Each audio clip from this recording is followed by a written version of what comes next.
ദൈവ സാന്നിധ്യത്തെ ചുമന്ന പിതാക്കന്മാർ, ദൈവത്തിൻ്റെ നിയമത്തിൽ നിന്ന പിതാക്കന്മാർ, ദൈവം അവരുടെ അധ്വാനങ്ങളെ അനുഗ്രഹിച്ചു. ഒന്നുമില്ലായ്മയിൽ നിന്ന് ദൈവം അവരെ ഉയർത്തി. സ്വർഗീയ ഗോവേണിയിൽ അവർ കയറി വളർന്നു വലിയവർ ആയിത്തീർന്നു. അബ്രഹാമായി ക്ഷാമകാലത്തും ഇസഹാക്ക് കൊയ്ത്ത് കണ്ടു. അറ്റം കാണാത്ത ഗോവേണിയിൽ യാക്കോബ് പിന്നത്തേതിൽ ഇസ്രായേലായി. അവർ ചുമന്ന ദൈവസാന്നിധ്യം നിമിത്തം അവരുടെ തലമുറകളെ ദൈവം അനുഗ്രഹിച്ചു. അവരുടെ അഭിഷേകം അവരുടെ തലമുറകളുടെ മുഖങ്ങളെ തകർത്തു. അവർ വിതച്ച കൊയ്ത്ത് വളരുകയുണ്ടായി. പ്രതിസന്ധികളുടെ നടുവിലും ശത്രുക്കളുടെ മുൻപിൽ ദൈവം അവർക്കായി മേശ ഒരുക്കി.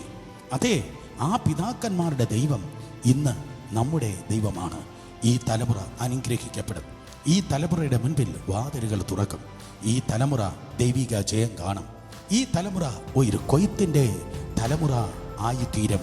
പിതാക്കന്മാർക്ക് നേടാൻ കഴിയാത്തത് ഈ തലമുറ നേടുകയും പിതാക്കന്മാർക്ക് കാണാൻ കഴിയാത്തത് ഈ തലമുറ കാണുകയും ചെയ്യും. അങ്ങനെ നല്ലൊരു നാളേക്കായി നമുക്കൊരുങ്ങാം. തലമുറകളുടെ അഭിഷേകവും പിതാക്കന്മാരുടെ നന്മയും നമ്മുടെ ജീവിതത്തിൽ ഈ ദിവസങ്ങളിൽ വെളിപ്പെടട്ടെ. Happy fathers day.